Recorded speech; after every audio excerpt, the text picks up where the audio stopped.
All right, today, I'll tell you all how my wedding came to a sudden stop when I read my vows. So, my fiancé and I met through coworkers in a group setting. We had a friend named David, who happened to be my best friend. It was great that he got along well with the girl I started dating and later proposed to. So, I asked him to be my best man at the wedding. My fiancé was really happy when she found out and thought it was a perfect choice. I had a slight suspicion about her excitement, but since she was also friends with him, I didn't think much of it. Now, fast forward to the week before the wedding. My soon-to-be bride seemed really excited and was on her phone a lot. I assumed she was just busy with wedding planning. She would stop and ask me about minor decisions, and I didn't mind as long as it made her happy.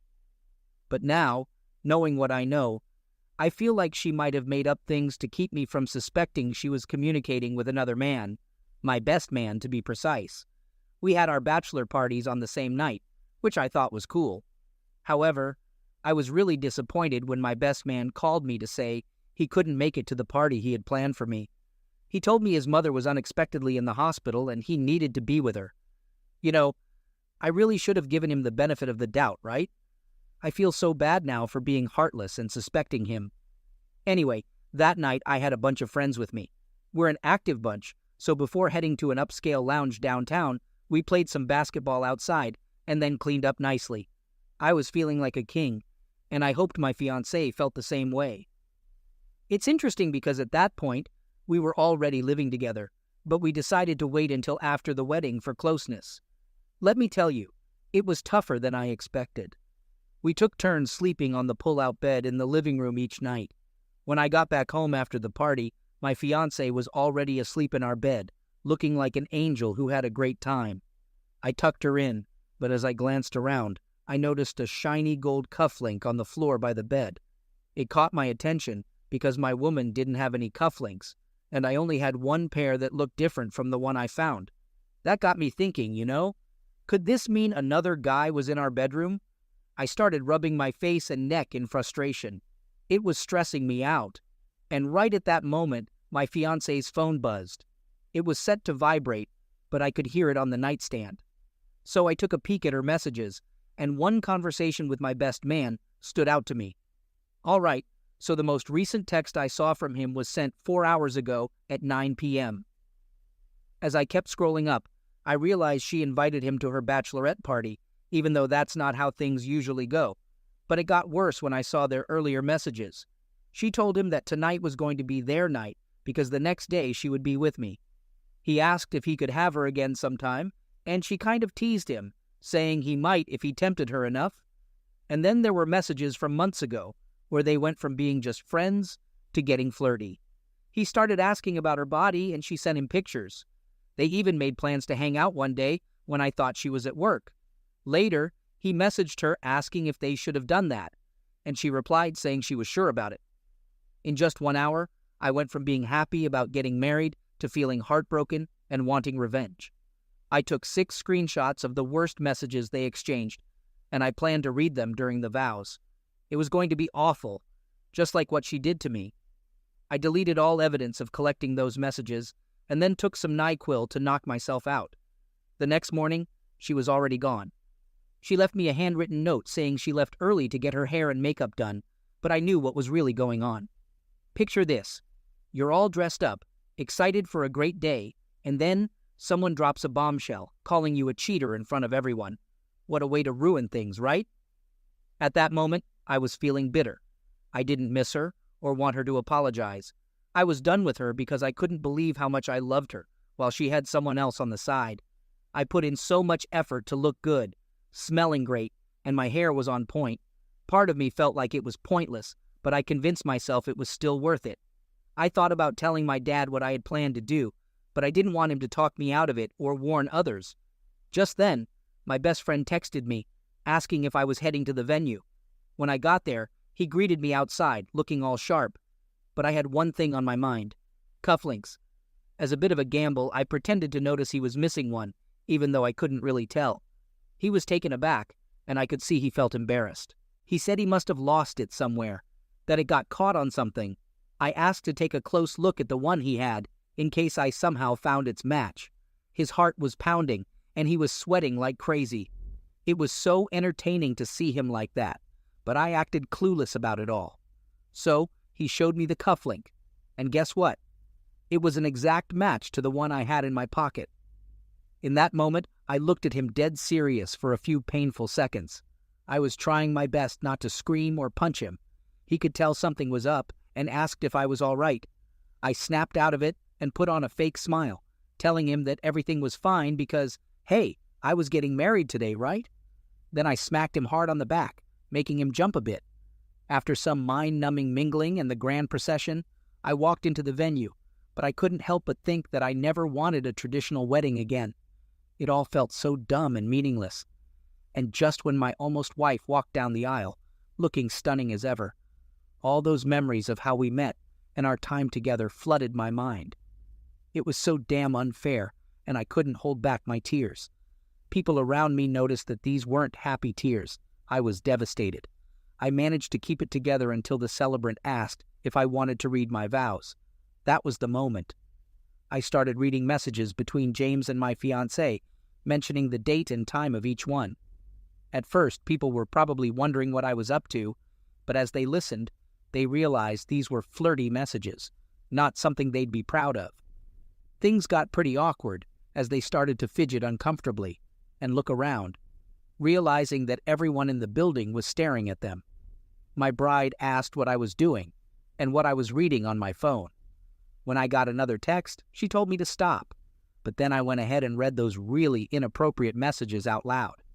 He was saying some explicit stuff about wanting to be with her again, and she was inviting him over because I had left the house. As I read those messages, people started whispering and talking among themselves, and my fiancé tried to snatch my phone from me. My best man suddenly walked out, followed by 5 of my groomsmen, and there I was, shouting that I had pictures and videos of the messages they had sent each other, offering to share them with anyone interested. That made some folks get up and leave. The celebrant had the nerve to ask if we were still going to get married, and I couldn't help but laugh loudly and sarcastically. My ex was now on her knees, crying in her white dress at the altar. Her bridesmaids were clueless, just standing there frozen. Maybe some of them knew about her affair with him or saw them being all flirty. It was satisfying to see that no one rushed to console her. I had enough of the whole drama at this point. My head was throbbing from it all. I stepped outside to check on my best man. Turns out he was cornered by those 5 guys, yelling and screaming at him in disbelief for betraying me like that. At that moment, I was just done with it all. My head was pounding, and I had enough of the whole mess. I got the revenge I wanted, and all I wanted to do now was take a nap. I told those guys to back off and let my best man go, saying that keeping him here wouldn't help anything. As they stepped back, my almost bride came running out of the venue, being chased by her bridesmaids who were giving her a hard time and calling her terrible names. She ran behind my best man's car for about 10 yards before he saw her in the mirror and stopped. She got in, and they drove off. I turned around and saw a bunch of our wedding guests watching the whole scene. It was like they were in some grief counseling session, offering me hugs and words of advice. It was weird, but at least they were there for me. And well, those people weren't her friends anymore. They both lost the support and contact they used to have from our circle of family and friends. They ended up moving out of state together, but their relationship didn't last long. They lived together for just a year before my ex moved back in with her disappointed and critical parents. What a waste of time it all was. After all this mess, she had the audacity to ask me out again, and I just called her crazy. As for my best friend, he never reached out, but honestly, that's fine. I can't be friends with him anymore anyway. Luckily, my friends and family were there for me, never letting me give up hope or get too down. I haven't started dating again yet, but I have my eye on a good girl I'm thinking of asking out. It's crazy to think that someone would be committed to only me, but my ex planted a seed of doubt in my mind. So, now I take my time getting close to people. I ask them anything I want to know and share my past experiences with them so they understand where I'm coming from. Second story. My wife and I had been married for 10 years. Our anniversary party was approaching, and I couldn't believe how lucky I was to have found someone to be with for so long. We knew everything about each other and were best friends. We believed our zodiac signs were soulmates, and maybe that's why our relationship was so strong. I did notice that her sign was associated with cheating, but I ignored that and trusted her for the past 10 years. We had a daughter 3 years into our marriage. My wife worked in the same career all those years, and she was about to get her biggest raise right before our planned summer family vacation. It really felt like I had found true love, and I thought she would always be there for me. The night she got home after getting her raise, she seemed flustered and blown away by the good news, but there was something in her expression that made me think she was worried about something else. I asked if she was having trouble believing her own success, and she forced a laugh, saying, "Yeah." But I could tell she wasn't convincing me. I sensed that something else was going on, but when I tried to ask, she brushed it off and said she was fine, just pleasantly surprised. Cheating didn't even cross my mind at that point. Then, before she went into our bedroom, she said something weird about her boss being incredible and how lucky she was. He really likes her a lot, and that caught me off guard. It sounded strange, and I think she realized she slipped up saying it like that. The next day was our anniversary party. As we were getting ready, she got a phone call from her boss. She excused herself to take the call in her office, something she usually did to jot down notes for later. Little did she know, I sneaked up close to the door to eavesdrop on their conversation. At first, she thanked him again for the raise, but then things got hush-hush. She whispered how glad she was to thank him properly, calling him amazing, and said she wanted to be with him again. Then she asked him about security cameras in his office, making sure they wouldn't be caught doing whatever they were doing, or they'd be fired. It was all becoming clear in my mind. I felt like bursting into the room and telling her I overheard everything, but instead, I decided to make an announcement at our anniversary party. I needed to do something that would push me to confront her and go through with a divorce. I was pretty certain she just confessed out loud to sleeping with her boss in his office. I was frozen outside the door, waiting for her to come out. She seemed really worried when she saw me standing so close. Trying to act like everything was okay, I forced on a fake smile. She asked if I was ready, and we left. I felt like a zombie, and she was restless, lighting a cigarette, because she gets that way when she's stressed out. During the drive, she tried asking again if I was okay, and I knew she wanted to know if I heard her conversation. We arrived at the venue, and I turned to her saying, "Let's go celebrate our 10-year marriage, wife." My voice sounded robotic, lacking any anger. She knew I overheard them, but she couldn't bring herself to talk to me about it. Inside, she sat there sweating, while I took my time to calmly greet our friends and family, pretending everything was fine. Our 7-year-old daughter was there too, as my parents had given us some time alone for our anniversary. Seeing all our loved ones and our daughter made my wife start itching and looking really uncomfortable. Her face turned red, and people started noticing, circling around her and saying she didn't look well. Even though she insisted she was fine, it was obvious to everyone that she was sweating like crazy. I saw this as my chance to speak up. I raised my voice and told everyone that my wife was having an affair with her boss. Everyone was shocked, and she ended up fainting. Thankfully, our family and friends weren't heartless, and they rushed to help her by fanning her and using a cold cloth on her forehead, the old-fashioned way, I guess. When she came to, she looked so ashamed and couldn't say much. She finally managed to say she wanted to go home, and I asked which home she meant. She broke down in tears and ran to the bathroom. I thanked everyone for coming, and then took my daughter home with me. We went to bed, and my wife tried calling a few times. A couple of other people called too, but I was already asleep and didn't hear any of it. I felt relieved that I found out the truth and followed through with kicking her out. Later on, I learned that one of my wife's cousins let her stay at their house, but that wasn't all that was going to change. I decided to email their company's HR department about what had happened. A week later, they got back to me, thanking me for the information and letting me know that they took appropriate action. After that, my wife called me. She started by calling me a low slime bag for ruining both her and her boss's careers that they had worked towards their whole lives. I called her a low slime bag for ruining our marriage after I put in 10 hard years for her and our daughter. How could she do that and still expect our daughter to look up to her as a mother? She didn't reach out to me until visitation with our daughter started after the divorce. But you know what? I've already found a woman who has her own daughter and does things for me that my ex would never have even considered. It's bittersweet, though. because I realize I wasted a lot of time trusting her. Third story. I guess I should call him my ex-best friend now, but it's tough to accept that our friendship is over just like that. We spent so many years building a strong bond, and now it's all turned to dust. We've known each other since high school, about 15 years ago. He was like a brother to me, and even like a son to my parents.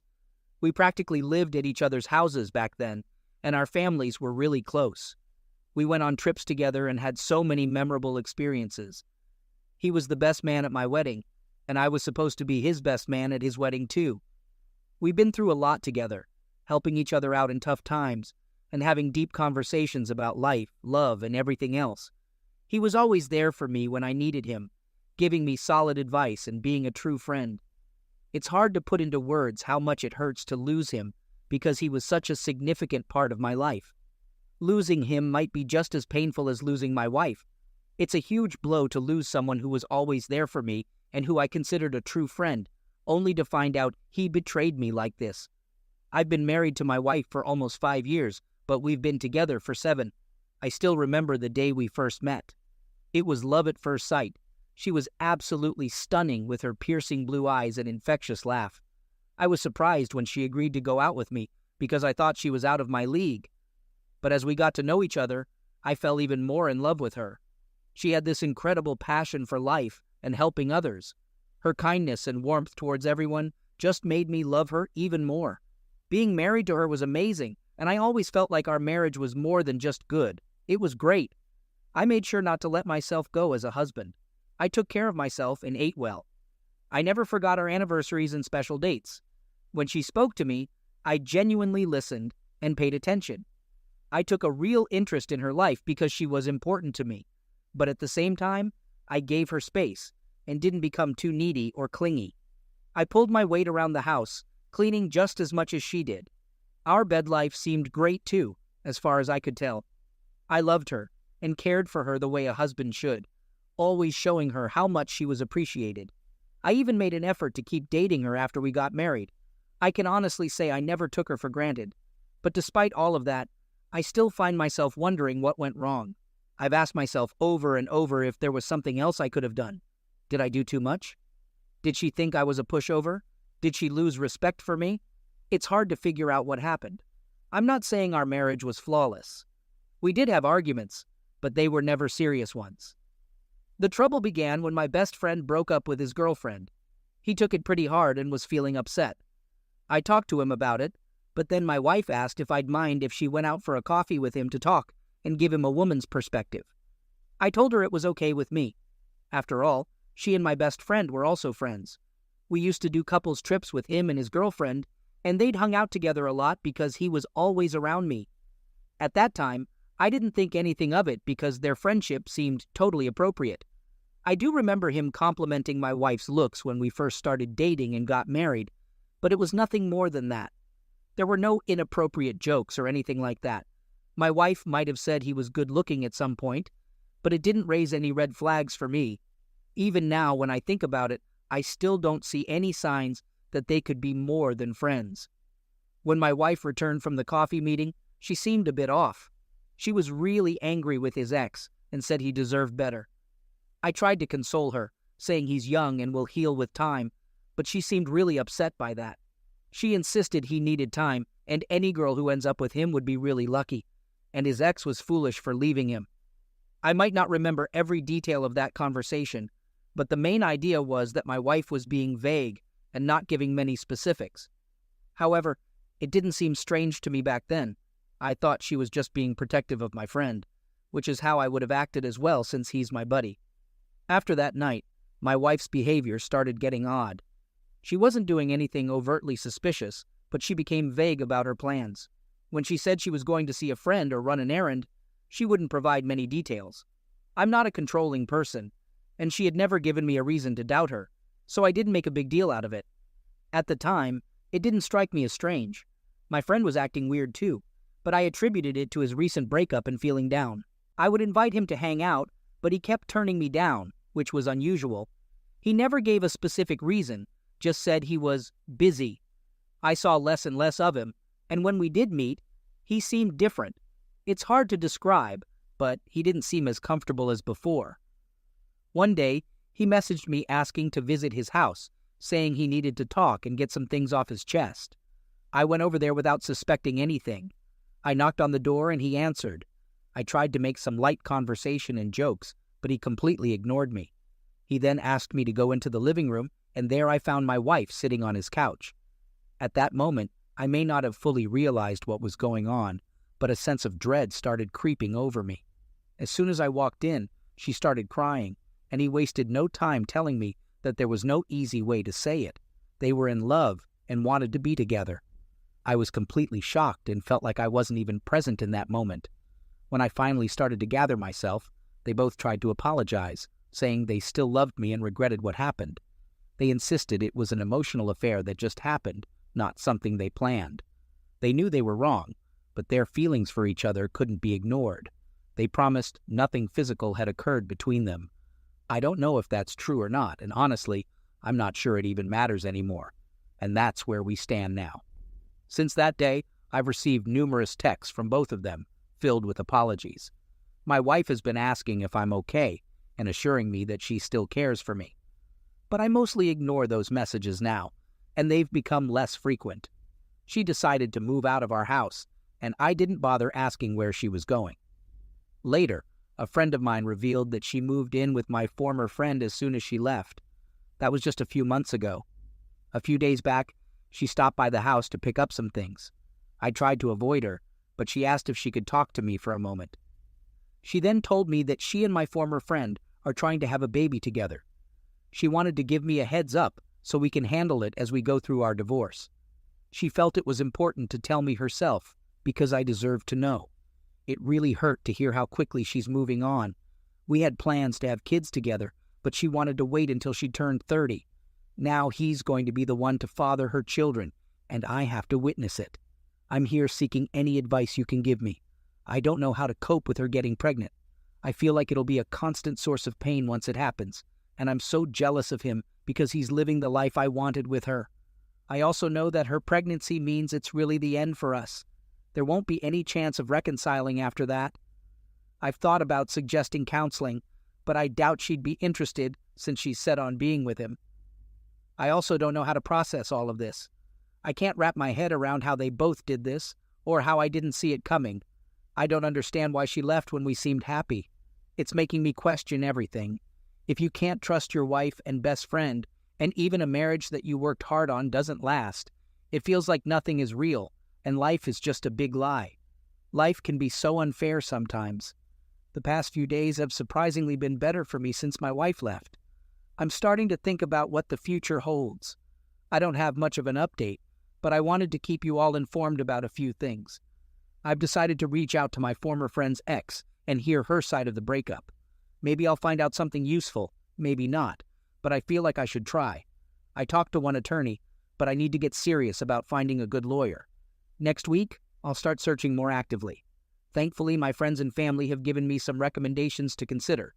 I don't know exactly when, but I'm pretty sure I'll start counseling soon. My mental state is not in a good place right now, and I know I need professional help to get through this. I'm thinking about writing to my wife and ex-friend.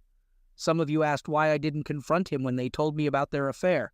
It bothered me because I realized I never expressed how much they hurt me and how I feel.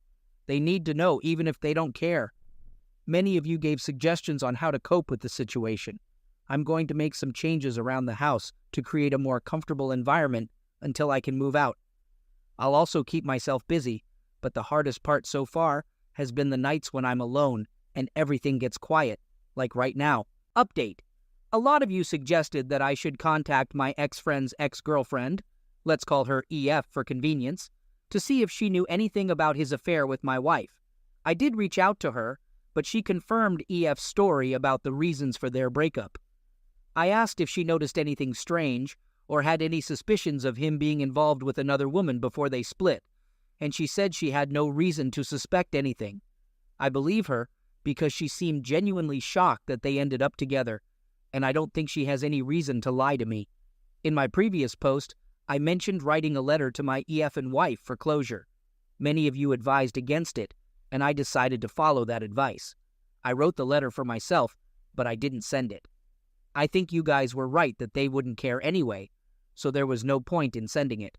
A few weeks ago, I finally chose an attorney to represent me. He was recommended to me, and I trusted him to protect my interests and ensure a fair outcome in the divorce. Last week, I officially filed for divorce. It was a tough day, but I knew it was necessary. There's still a part of me that daydreams about her coming back and admitting her mistake, but I know that's not realistic. I can't base my life on a fantasy that will never come true.